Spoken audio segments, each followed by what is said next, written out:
Pemirsa, pelaksanaan analog switch off di Jawa Timur sudah resmi diberlakukan, khususnya di kawasan siaran Jatim 1 yang meliputi 10 kabupaten dan kota.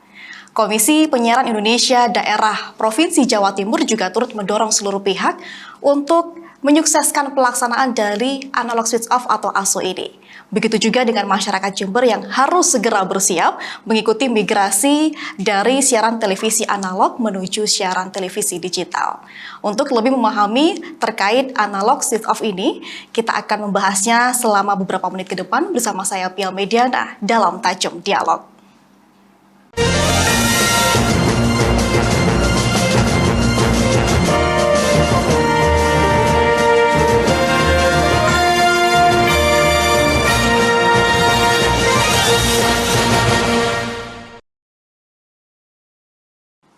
Dan tepat pada tanggal 20 Desember 2022 pukul 24 waktu Indonesia Barat, di kawasan siaran Jatim 1, masyarakat yang berdomisili di sana sudah tidak dapat lagi menikmati siaran televisi analog, baik yang disiarkan melalui siaran televisi lokal maupun televisi berjaringan secara nasional. Untuk mengetahui bagaimana kesiapan masyarakat yang dirasakan, sudah hadir bersama saya dua narasumber yang luar biasa. Yang pertama, beliau adalah Komisioner Komisi Penyiaran Indonesia Daerah Provinsi Jawa Timur, Bapak Habib Muhammad Rohan. Assalamualaikum Pak Rohan. Assalamualaikum warahmatullahi wabarakatuh. Bagaimana kabarnya hari ini? Alhamdulillah sehat. Alhamdulillah sehat, dan wah, ini senyumnya luar biasa, semangat sepertinya hari ini. Iya. Selamat datang di Jember 1 TV. Ya, Terima kasih sudah hadir dalam talk show kali ini. Ya. Dan yang kedua, beliau adalah pengamat media sekaligus akademisi di Universitas Muhammadiyah Jember. Betul ya, Dr. Andes Ito Wicaksono MSI. Assalamualaikum Pak Ito. Waalaikumsalam. Sangat Bagaimana? betul itu. Sangat betul. Sangat betul. Sehat hari ini. Alhamdulillah. Semangat tentunya Iya. ya Pak. Terima kasih sudah hadir dalam talk show kali ini. Oke, semangat sekali. Semangat. Nah, Pak Rohan dan juga Pak Ito, tema atau topik yang kita bahas dalam dialog kali ini cukup menarik, mengenai sebuah impian kita bersama bermigrasi dari analog ke digital, dan sudah diimpikan, didambakan sejak dulu begitu. Bahkan menurut data survei yang disampaikan Kemkominfo, Indonesia ini adalah satu dari sedikit negara di dunia yang sangat tertinggal dalam migrasi digital ini. Bahkan di ASEAN sendiri, Indonesia sudah berada di peringkat terbawah, didahului oleh Malaysia pada tahun 2019 kemarin. Luar biasa, kita tertinggal sekali begitu. Dan ironinya lagi, banyak masyarakat yang belum mengetahui apa itu analog switch off. Kurangnya literasi terkait ASO ini membuat mereka sangat khawatir begitu ya. Bahkan menganggap, oh, televisi tidak akan tayang lagi setelah ini begitu. Nah, untuk itu saya akan ke Pak Rohan dulu. Mungkin saya minta terkait ulasan dan juga penjelasan terkait ASO ini dulu, Pak Rohan. Ya, mungkin tidak panjang, tidak lebar. Yang pertama, ASO ini kan memang sudah direncanakan seperti yang disampaikan kita telat. Sebetulnya tahun 2012 juga sudah direncanakan. Kemudian Undang-Undang Cipta Kerja juga mengamanatkan per 2 November mestinya analis ASO itu sudah terlaksana di seluruh wilayah Republik Indonesia.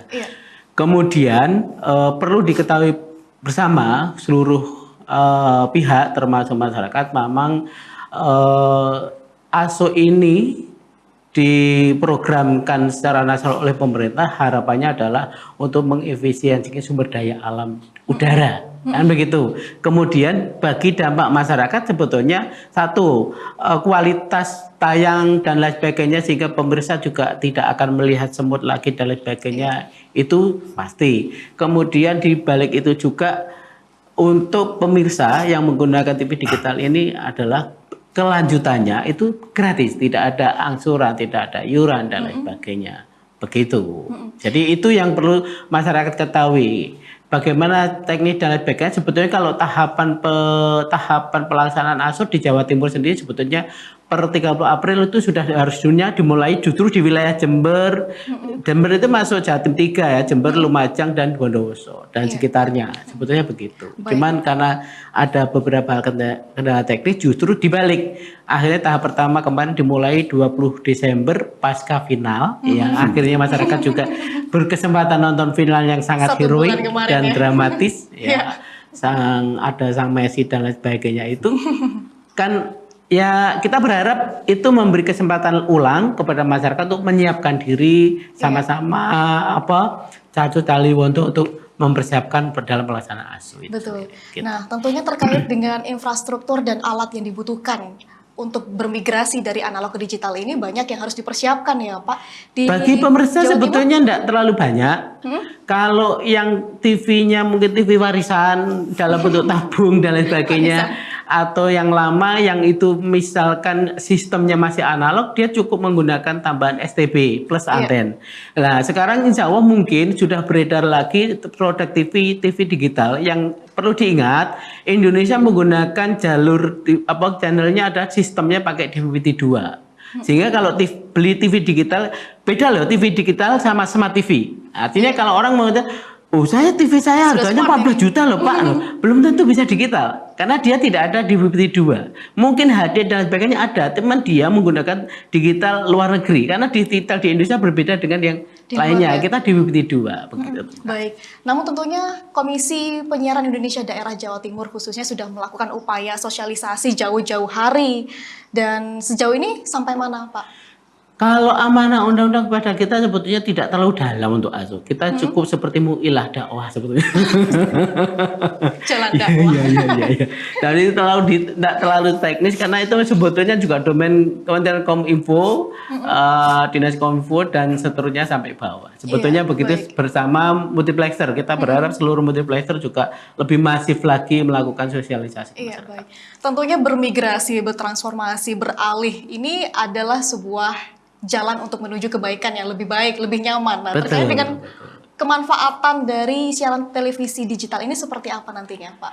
Jadi manfaatnya satu, yang tadi sudah saya sebut, ketika dia sudah punya TV digital, maka dia sebetulnya tidak perlu lagi ada beban bulanan bayar dan lain sebagainya. Kemudian kualitas siaran, isi siaran, kualitas tampilan dan lain sebagainya, suara maupun view-nya akan lebih jelas dan lain sebagainya. Itu aja sebetulnya. Dan kemudian bagi masyarakat bisa melihat, kalau untuk yang hobi bola lah misalkan gitu, bisa melihat nonton bola dan lain sebagainya. Itu hal sederhananya. Tapi itu semua sebetulnya hanya soal kemauan. Kalau misalkan orang yang berkemampuan yang biasa menggunakan TV pakai internet bisa jadi tidak terlalu butuh, karena di dalam setiap multiplexer itu punya aplikasi. Misalkan di MTech punya video aplikasi. Sebetulnya tidak ada masalah. Cuman kalau nonton bola beda loh ya. Ketika nonton TV digital sama video aplikasi. Ini sudah gol, jarak 3 detik baru sini gol. Jadi keduluan nanti. Iya, gitu. Sebetulnya gitu-gitu. Makanya tidak usah terlalu menjadi beban. Karena anggaplah kayak dulu TV hitam putih menjadi warna. Gitu sebetulnya.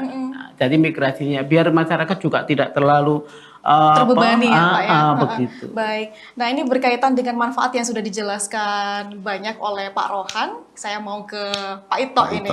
Nah tentunya masyarakat sudah banyak mendengar dan Jatim 1, 10 kabupaten dan kota sudah berlaku ya Pak ya televisi digital ini. Namun tentunya dampak yang dirasakan masyarakat ini luar biasa terkait dengan perubahan. Walaupun nantinya kita akan terbiasa dengan perubahan ini. Menurut pengamatan dari Pak Ito, apa yang dirasakan masyarakat dengan era baru ini, Pak? Ya, yang pertama begini, masyarakat ini kan sudah disuguhi dengan beban dulu. Iya. Jadi kemarin itu kan bebannya dibebani kotak box gitu ya. Jadi mahal harus beli sekian dan lain-lain. Artinya bahwa menuju ke TV digital yang katanya Pak Rohan tadi nyaman itu kan didahului dengan tantangan dulu. Mau nyaman itu masih harus menyediakan, harus ada tantangannya untuk beli kotak dan lain-lain. Nah, menurut saya memang sebenarnya itu saya sepakatlah dengan Pak Rohan. Kalau ini memang sebuah sebuah tuntutan zaman bahwa regulasi pemerintah ini memang harus dilakukan. Kalau tidak ya tadi disebutkan bahwa kita memang sudah ketinggalan gitu ya. Kalau ketinggalan, wah Indonesia yang luar biasa begini kok ketinggalan gitu kan ya. Iya, kan jadi primitif kemudian kan nggak pas ini kan. Nah, sebenarnya ini sesuatu yang biasa-biasa saja. Artinya bahwa tuntutan zaman memang mengharuskan masyarakat kita untuk untuk menikmati televisi itu dengan menggunakan digital. Itu adalah tuntutan zaman. Sehingga kemudian pemerintah melakukan regulasi untuk itu. Nah, yang persoalan itu kemudian kan yang punya televisi di nasional sana yang merasa kalau ini pindah dari analog ke digital, itu kan biaya investasinya tinggi. Kemudian kan ya keluar-keluar protes dan lain-lain, nanti masyarakat bagaimana dan lain-lain. Nah, ini kemudian membebani, dan jadi tugas Pak Rohan dan Kominfo itu nanti ya, untuk menetralisir itu.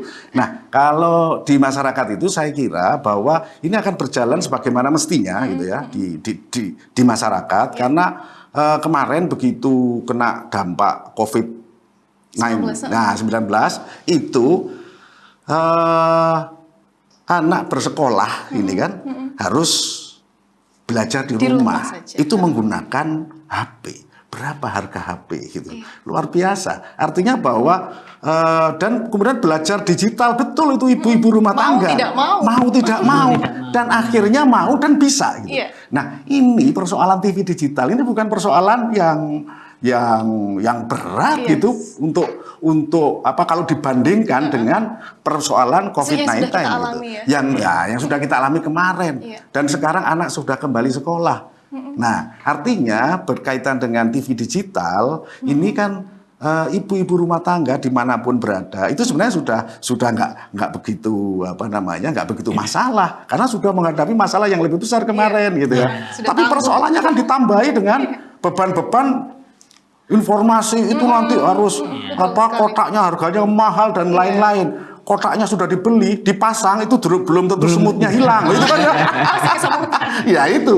Nah, artinya dengan begitu kan jadi sebuah beban. Nah, harapan saya kalau memang ada masyarakat yang memang belum betul-betul itu tidak mampu untuk membeli kotak box yang untuk migrasi dari TV analog ke TV digital sehingga gambarnya bisa dinikmati, tidak bisa beli TV dan lain-lain. Saya kira pemerintah desa dan berkaitan dengan pemerintah kabupaten, Kominfo itu sudah mempunyai data yang cukup lengkap lah berkaitan dengan bagaimana masyarakat miskin yang terdata di kantor desa itu ya, sehingga bisa dilokalisir kalau memang migrasi dari analog ke TV digital ini masyarakat kemudian kehilangan hiburan gitu ya. Ini kan yang sebenarnya yang mau kita jawab oleh Pak Rohan dan teman-teman ya di KPID ini adalah jangan sampai masyarakat itu kehilangan hiburan gitu ya. Betul. Karena memang televisi itu adalah hiburan bagi keluarga-keluarga ya termasuk istri saya gitu kan pengen lihat sinetron gitu ya itu. Cuman kalau yang di kota ini kalau telat sinetronnya gitu ya di televisi dia kemudian buka HP. Nah, kan nanti kita bahas lagi bahwa apakah memang program-program dari analog ke digital ini memang persoalan yang mendasar, berat, atau sebenarnya adalah persoalan yang biasa-biasa saja. Iya, baik. Terima kasih Pak Ito. Dan tadi Pak Rohan juga sempat menyinggung bahwasanya visi dari beralihnya analog ke digital ini adalah untuk sumber daya alam. Bagaimana kita memelihara begitu ya Pak ya? Karena bisa dikatakan siaran digital ini nantinya akan terjadi penghematan frekuensi. Betul. Ketika biasanya satu stasiun televisi hanya bisa digunakan oleh satu frekuensi saja, namun kali ini satu frekuensi bisa digunakan bahkan 6 hingga 13 stasiun begitu ya Pak ya. Dan ini akan berdampak lagi nantinya terhadap industri kreatif yang mungkin bisa menjadi peluang bagi masyarakat begitu. Nah, sebenarnya masih banyak pertanyaan yang ingin saya tanyakan, namun kita rehat sejenak. Dan pemirsa jangan kemana-mana, tetaplah bersama kami dalam Tajam Dialog.